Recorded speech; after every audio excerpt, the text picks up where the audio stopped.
Content క్రియేటర్లకు good news, లక్షల మందికి ఉపాధి. నిర్మలమ్మ శుభవార్తలు. ఆర్థిక మంత్రి నిర్మలా సీతారామన్ బడ్జెట్ 2026లో కంటెంట్ క్రియేటర్లకు శుభవార్త చెప్పారు. డిజిటల్ యుగంలో దూసుకుపోతున్న యువతకు ఈ బడ్జెట్ ఫుల్ జోష్ ఇస్తుంది. Animation, visual effects, gaming, comic రంగాన్ని ప్రోత్సహించేలా ప్రభుత్వం నిర్ణయాలు తీసుకుంది. కేంద్ర ఆర్థిక మంత్రి నిర్మలా సీతారామన్ ప్రవేశపెట్టిన ఈ బడ్జెట్లో డిజిటల్ యుగంలో క్రియేటర్లకు శుభవార్త చెప్పారు.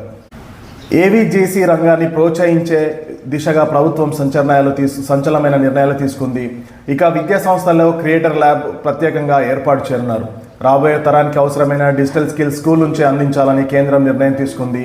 ఇందులో భాగంగా దేశవ్యాప్తంగా 15,000 సెకండరీ పాఠశాలల్లో మరియు 500 కళాశాలలో అత్యాధునిక కంటెంట్ క్రియేటర్ ల్యాబ్స్ ఏర్పాటు చేయనున్నట్లు ఆర్థిక మంత్రి ప్రకటించారు.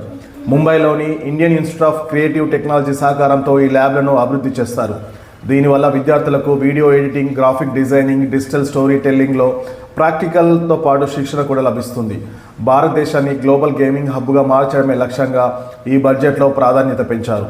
ఈ రంగంలో రాబోయే కొద్ది కాలంలోనే 10 లక్షల గేమింగ్ ఉద్యోగాల కల్పనే లక్ష్యంగా ప్రభుత్వం ప్రణాళికలు సిద్ధం చేసింది. గేమింగ్, ఈ స్పోర్ట్స్ పరిశ్రమను ఒక వ్యవస్థీకృత రంగంగా గుర్తించి స్టార్టప్లకు ప్రత్యేక ప్రోత్సాహకాలు అందించనున్నారు. 2030 నాటికి ఈ రంగంలో దాదాపు 20 లక్షల మంది నిపుణులు అవసరం ఉంటుందని అంచనా వేస్తూ తదనుగుణంగా శిక్షణ కార్యక్రమాలను కూడా విస్తరించనున్నట్లు తెలుస్తుంది.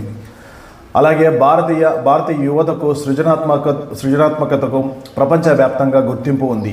ఈ బడ్జెట్ ద్వారా మన క్రియేటర్లు అంతర్జాతీయ స్థాయిలో పోటీ పడేలా మౌలిక సదుపాయాలు కల్పిస్తున్నామనేసి ఆర్థిక మంత్రి నిర్మలా సీతారామన్ వెల్లడించారు. అలాగే ఏవీజీసీ మిషన్ కొత్త ఒరిజినల్ ఐపీ క్రియేషన్ కోసం భారీ నిధులు, డిజిటల్ మౌలిక సదుపాయాలు, గ్రామీణ ప్రాంతాల్లో కూడా కంటెంట్ క్రియేటర్లకు హై స్పీడ్ ఇంటర్నెట్ టెక్నాలజీ అందుబాటులోకి రానుంది. నైపుణ్య అభివృద్ధి, ఐటీఐ మరియు పాలిటెక్నిక్ కళాశాలలో గేమింగ్ డెవలప్మెంట్ కోర్సులు కూడా ప్రవేశపెట్టినట్టు చెప్పారు.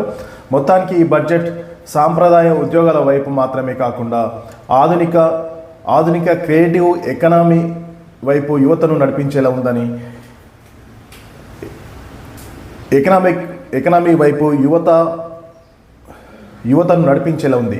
స్మార్ట్ ఫోన్, ఇంటర్నెట్ను కేవలం వినోదం కోసం కాకుండా ఉపాధి మార్గంగా మార్చుకునేలా ప్రభుత్వం వేసిన ఈ అడుగు యువతలో కొత్త ఉత్సాహాన్ని నింపుతుందనేసి గేమింగ్ రంగ నిపుణులు చెప్తున్నారు.